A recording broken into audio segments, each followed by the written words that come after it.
você. O capitão do barco, então, gente, teve um passo de inteligência, porque ele começa a olhar para o barco, olhar para o Jonas. Se ele não joga o Jonas, o barco afunda. Se ele joga o Jonas, ele salva o barco. Ele olha para o barco, ele olha para o Jonas e fala: Jonas, tá muito difícil escolher não, maluco. Vamos jogar você fora, senão eu perco o barco. Meu irmão, minha irmã, o que vale mais? Sua família ou seu Jonas? O que vale mais? A sua fé ou o seu Jonas? Faz a conta aí. Será que você não está trocando, você não está colocando Jonas acima de tudo? O que vale mais? Sua salvação ou seu prazer? O que vale mais? O perdão que você não está querendo dar ou carregar essa mágoa, esse Jonas de mágoa para sempre? O capitão do barco jogou o Jonas fora. E a tempestade passou. Ele até gostou do Jonas, entendeu o Jonas, mas ele era o dono do barco. Meu irmão, nós temos um barco na nossa vida e não tem como manter o Jonas nele. Você tem que jogar o Jonas fora. Qual é o seu Jonas? Você precisa pensar. E talvez a tempestade que você viva hoje seja exatamente para você entender isso. Vamos ver outra tempestade agora. Marcos 4:37. Marcos capítulo 4, versículo 37. Essa primeira tempestade que nós vimos então, o que nos afunda é aquilo que está guardado no fundo. É uma tempestade que vem para denunciar, para nos apontar o caminho. Mas existe um outro tipo de tempestade que a gente vive na nossa vida. Marcos 4:37.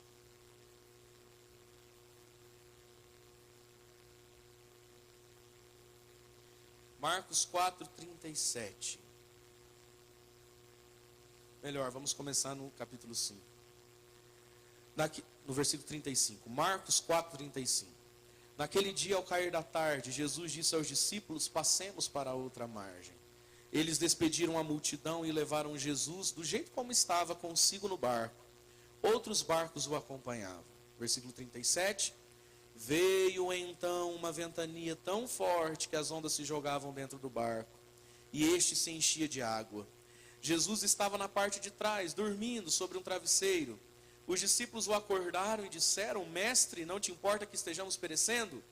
Ele se levantou e repreendeu o vento e o mar. Silêncio, cala-te. O vento parou e fez uma grande calmaria. Jesus disse então: Por que sois tão medrosos? Ainda não tendes fé? Eles sentiram grande temor e comentavam uns com os outros: Quem é este a quem obedecem até o vento e o mar? Meus irmãos, Jesus está dormindo. Uma tempestade que não tem sentido nenhum. Essa tempestade não tem sentido nenhum, eu quero que você entenda isso. Existem tempestades na nossa vida que vêm simplesmente para nos mostrar quem é Deus. A tempestade de Jonas vem para denunciar e dizer que nós temos coisas para jogar fora. Pessoas, situações. Essa tempestade, gente, Jesus está dormindo. Enquanto os discípulos estão apavorados, não era um navio, era um barquinho fazendo água. Eu acho até que Jesus não estava dormindo não, porque estava molhando ele também. Eu acho que ele estava assim, ó. Eu vou ver o que esse Pedro vai fazer, vamos ver como é que eles reagem. Aí os discípulos tudo pregando, porque gente, no momento da tempestade, cada um reage de um jeito, você já reparou?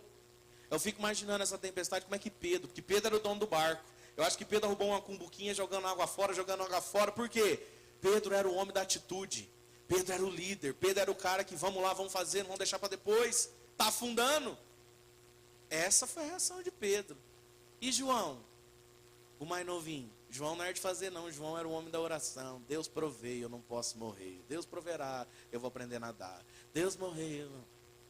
João rezava, enquanto Pedro arranca a água, João reza. Fico imaginando o que o Tomé não estava falando nessa hora. Eu falei que não devia vir. Eu não acreditava mesmo que esse barco ia dar conta, né? Não é assim? O Natanael, sabe quem é Natanael na Bíblia? É aquele que quando viu Jesus falou: mas Nazaré é muito pequeno. Natanael devia estar falando: eu falei para a gente vir num barco maior. Falei que esse barquinho era pouco. E o Judas Iscariote, que gostava do dinheiro, no meio da tempestade, o que o Judas falava? Gente, se isso afunda é um prejuízo, hein? Custa caro um barco desse, cada um reage de um jeito. Mas aí eles vão acordar Jesus. E Jesus se levanta, Jesus acalma o mar, Jesus dá um show de bola, Jesus mostra quem ele é. Aquele mar agitado, Jesus balangando em cima do barco, fala: mar, cala-te, não quero mais tempestade. Modo piscina. E o barquinho sossegou. E os discípulos diziam: quem é esse que acalma o mar? Meu irmão, minha irmã, existem tempestades na nossa vida que Deus permite acontecer, sabe para quê? Não é para denunciar nada da sua vida, não é nem para te corrigir, é só para você conhecer quem é Deus. Os discípulos tinham que conhecer Jesus, porque ele ia ser levado para o Pai. Com que fé eles iam continuar a missão? Com que ânimo? Com aquele ânimo que dizia: vamos, gente, vamos, ele acalmou o mar. Ai, Jesus está com a gente. Que Jesus? O Jesus que acalmou o mar. Meu irmão, minha irmã, talvez o que você vive hoje não vai te afundar. Talvez Deus ainda está dormindo, deixando talvez que a tempestade fique cada vez maior. Talvez o teu problema tenha aumentado, só para você poder conhecer a Deus. Existem tempestades na nossa vida que são assim. E se você olhar para trás, quantas você já não viveu assim? Tudo parecia tão sem solução, de repente a coisa se conserta, tudo se encaixa, e você olha para trás e diz: como Deus é bom. E aí quando você vê alguém vivendo o mesmo que você fala: coragem, desanima não, já passei por isso. Meu irmão, minha irmã, existem tempestades que vêm na nossa vida, simplesmente para Deus se mostrar glorioso, para você conhecer quem é Deus. Deus quer se mostrar a nós, mas nós seres humanos às vezes só conseguimos olhar para Deus no sofrimento, na dor. Então, Jonas viveu uma tempestade junto com o dono daquele barco, porque algo estava errado. Não era para Jonas estar ali, ele era desobediente. Os discípulos fizeram nada. Vocês repararam que eles nem queriam entrar no barco? Quem é que colocou eles no barco? Jesus. Passemos para outra margem. Quantas vezes na nossa vida você fala: Senhor, eu estou nessa tempestade porque o Senhor me colocou. O Senhor foi me dar essa missão, agora eu estou aqui. Acorda, Jesus. Gente, que linda essa fé que acorda Jesus. Hein? Você já imaginou? Se a gente estivesse dormindo aqui, vamos pensar que esse lugar tivesse um grande dormitório, um quarto para cada um, aí tem o quarto do padre. E nada do padre vir de manhã. E a música começa, e começa a rezar terça e canta, então cadê o padre? Aí a pessoa fala assim: vai lá acordar o padre. Você vai? Não vai? Ah, eu não.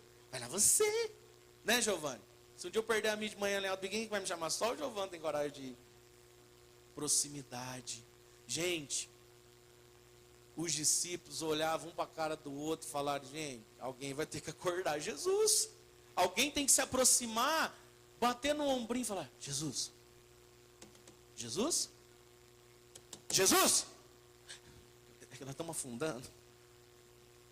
Meu irmão, minha irmã, o barco da sua casa está afundando. Você que tem fé é que tem que acordar Jesus. Vai ficar esperando seu marido não, filha. Vai ficar esperando seu filho não. Não vai ficar esperando sua esposa não. Espere o outro, você acorde Jesus. Você não veio no retiro? Está afundando? Vai acordar Jesus. Porque Jesus, quando acordar, vai mostrar para você o quanto ele é misericordioso, o quanto ele é bom. Outra tempestade para a gente aprender, Atos 27. Passa a Bíblia para frente. Lucas, João, Atos.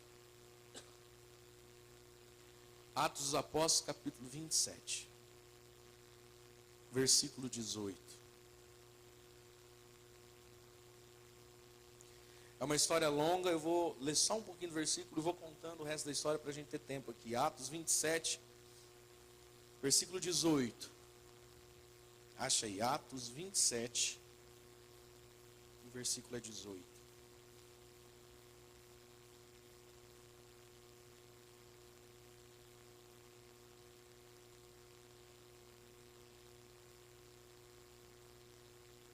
Diz assim: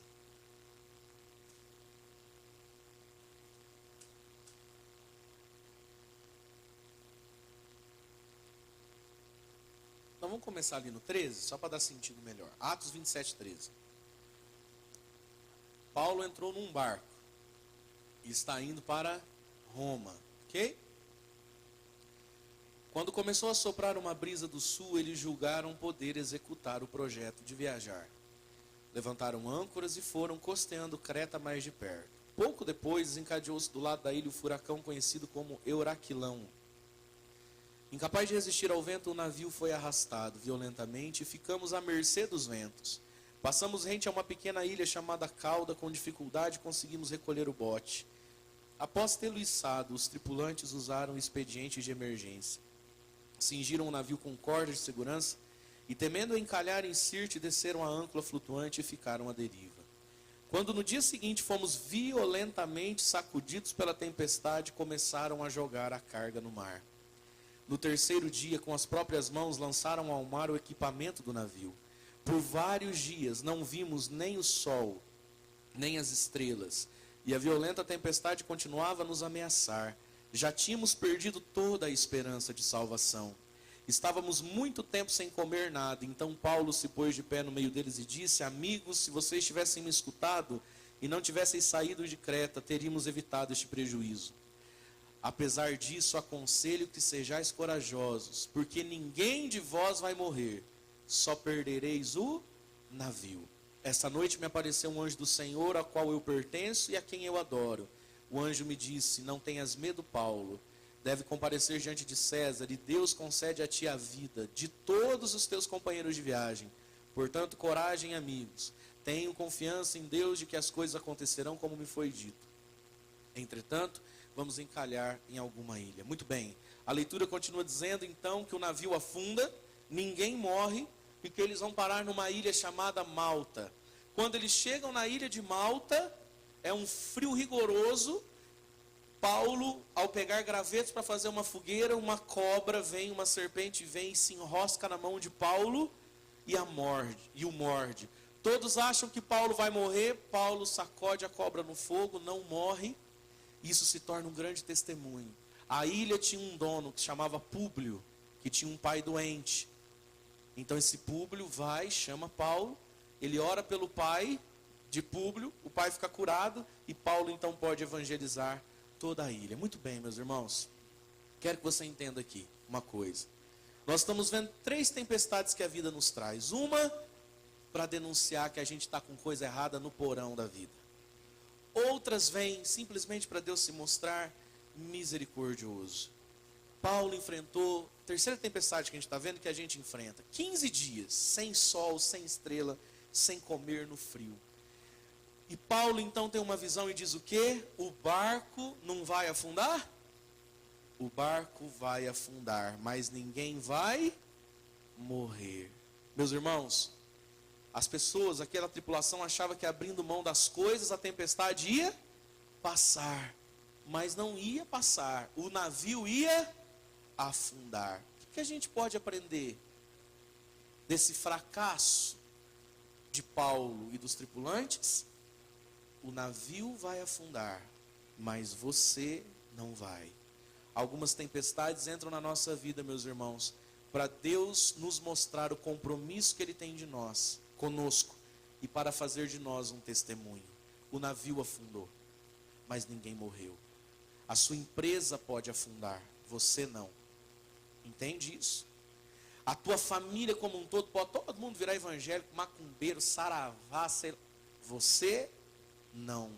Deus não tinha um compromisso com o navio, Deus tinha um compromisso com Paulo. E existem tempestades na nossa vida, meus irmãos, que vêm na nossa vida só para Deus fazer de nós o testemunho. Será que talvez o que você está vivendo hoje não é para você ser testemunho de Deus depois? Por que comigo? Será que não é para você ser um testemunho como Paulo foi? Paulo é testemunho do Deus que salva. Por quê? Porque o navio afundou.